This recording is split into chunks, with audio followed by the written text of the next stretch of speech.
Hello, I'm Jim Banning, author of Patriotism, Unhinged, which is available worldwide through online retailers. Welcome back. We've been on vacation for a little while and we had a nice time, and we're back and we've got so much information to give you that it's just going to be amazing to you. Today we're going to continue our coverage of James Fowles. A lot of people have written in the comment section, what do I know about the killing of Officer Tippit? And I will tell you what I know, or what I believe after my own personal research. However, I'm also interested in hearing your comments. I look at all the comments, and some of them are very, very helpful. And some of them give me a reason to keep going and looking for more and more. So let us know what you think after you watch the video. Speaking of comments, I would say everybody doesn't play the right way. 75 to 85% of the people are like me, very interested in it. They studied a long time, and they're trying to get the word out. However, there are some that belong to what I call the cottage industry of JFK assassination researchers. They do it to make money.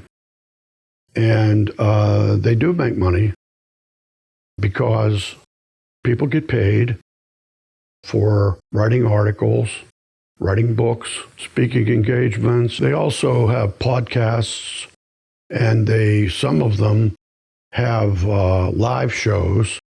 And I've even seen ticker tapes going on the bottom of the views where people are sending in money all the time they're talking. I sometimes wonder if that's sort of bait, but it could be true.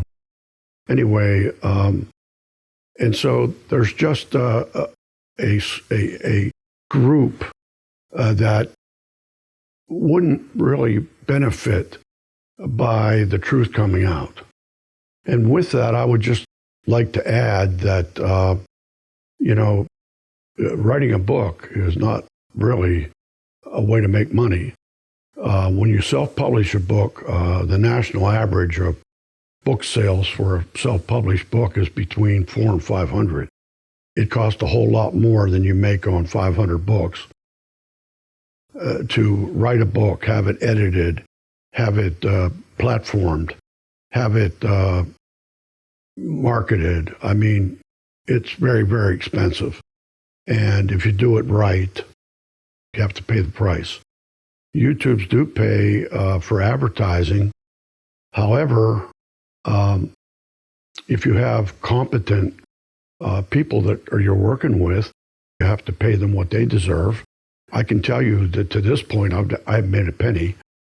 And if I did make any money, I've already decided that what I would do with it is to buy a lot of the books myself, because I can get them very, very cheap because I'm the writer and I wouldn't have to pay any commission. My intention was first to send one to every congressman in the country and every senator and all of the Supreme Court. Now, they may just throw it away, I don't know, but at least I made an attempt to get the information out to them. And then after that, I would start with the top universities, and I would find out how many history professors there are there, and I would send that many to each of the universities, starting with the Ivy League. And then with the state universities like University of Virginia, University of North Carolina, that sort of school. And then if anybody contacted me who was a teacher, I would send them one. So that's what I would do with the money. It's not a source of income. I have been fairly successful as a small business guy. And I never thought that I would be working to break even. This is a passion for me. It's not a source of income. And so today we're going to cover James Fowles' version of the Tippit case. What we want you to do is we want you to look at what we are telling you, and we want you to think about it. Think about it. And you be the judge. You be the jury, really. Because in our country, if a person has done something that he has to atone for, he usually goes before a jury of 12 people. 12 people. And those 12 people are the determiners of fact. And in the John Kennedy assassination case, you are the determiners of fact. But you can't make those facts until you know more, have more information. And when I talked to James Files, it was at his suggestion that I come and do this. And it was mentioned as a deathbed confession. He is what I would consider in hospice now. I was criticized for not acting with him as if it was a cross-examination. There's a man who's dying, and he asked me to come because he liked what he saw on YouTube.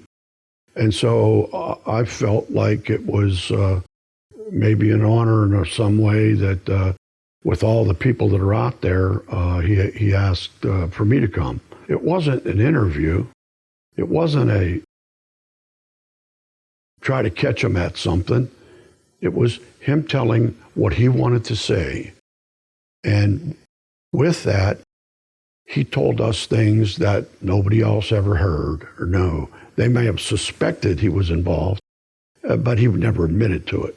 Now, on the case of J.D. Tippit,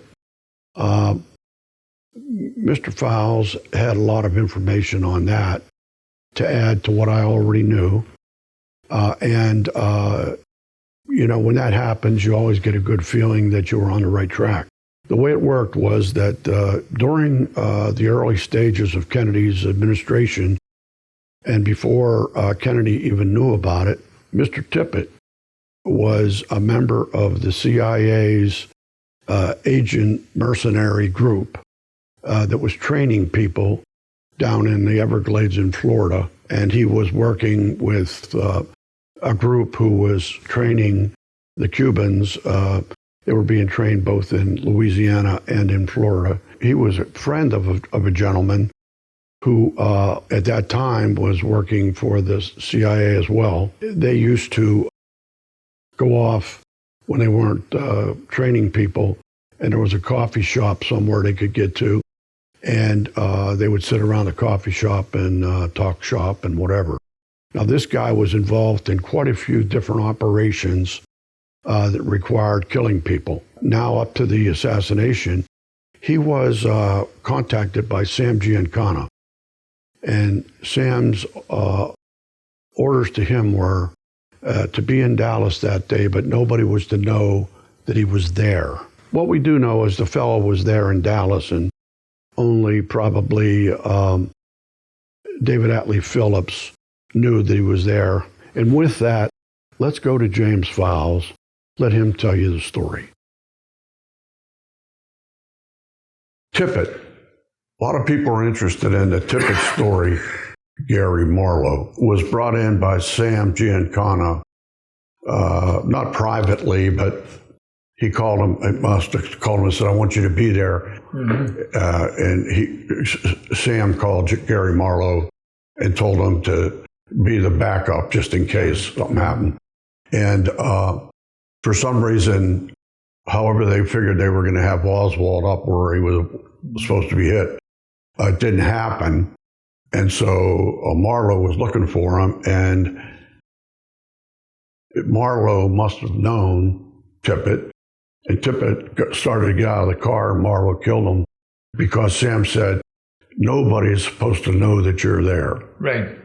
So is that pretty much what you think? It was pretty much accurate, but the Raven, Gary Marlowe, brought his gun to the Mesquite at the hotel there. So he had to get that information from David Phillips that I was there. Because Sam did not know I was at the Mesquite. Right. And we're going to back that up a little bit and go back to where J.D. Tippit was with military intelligence. J.D. Tippit was with us at the Bay of Pigs down there. Yep. And somebody would teach, I don't know, he was training some of the humans probably in intelligence or whatever. And him and Gary Raven, they got to be pretty good friends, and they got to where they'd go over to this one place where they served served chili. I forget the name of the place. And anyway, they'd go there, they'd have a couple of beers, and they'd eat some chili and talk, and they became pretty good friends. Tippit allegedly went by the boarding house that morning, and Oswald was already gone and left there. He already went in, got his gun, and left there. Yep. Now then, so Tippit didn't know where Oswald was, but when he was driving down the street, he saw Gary Marlowe walking down the street because Gary had parked a block and a half away from Tippit's boarding house. Right. So Tippit got out of his squad car, and he went over to meet a friend. Well, as he went to walk around the car, he saw Gary there. So he walked up to shake hands with him, and Gary pulled his .38 and shot him. Okay. Because he was not supposed to be, and nobody knows that he was in right. Dallas that day. And then Gary showed up over at your motel later in the day. That's right, and he wanted to give me the gun. He told me, he said, I'm sorry. He said, but I had to burn a cop. He says, you want the gun? Right. I said, if you burn the cop, hell no, I don't want it. I said, take it. I said, do it in the river something. I said, get it away from me. I said, I don't want it.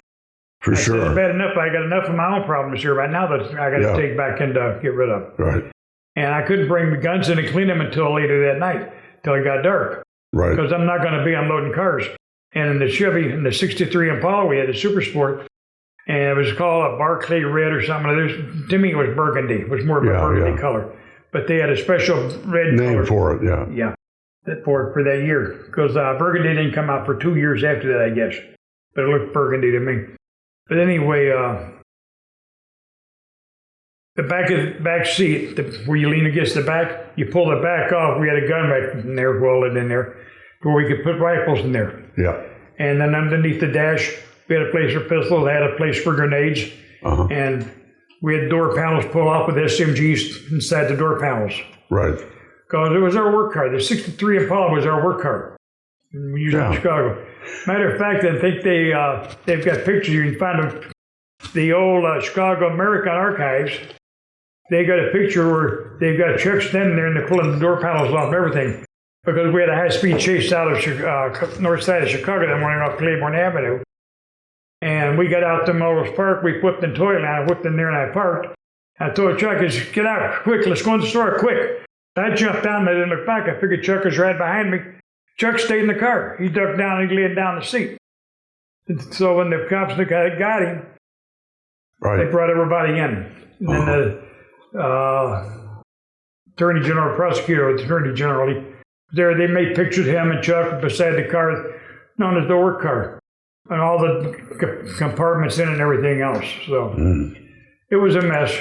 You've seen it. You may want to watch it again. Give us some comments. Let us know what you thought about it. It's up to you. You're the jury. I guess I would have to say I believe them. But I'm not saying you should believe them. In the next video, we will be sharing with you a break in the Marilyn Monroe murder case. And you don't want to miss that one.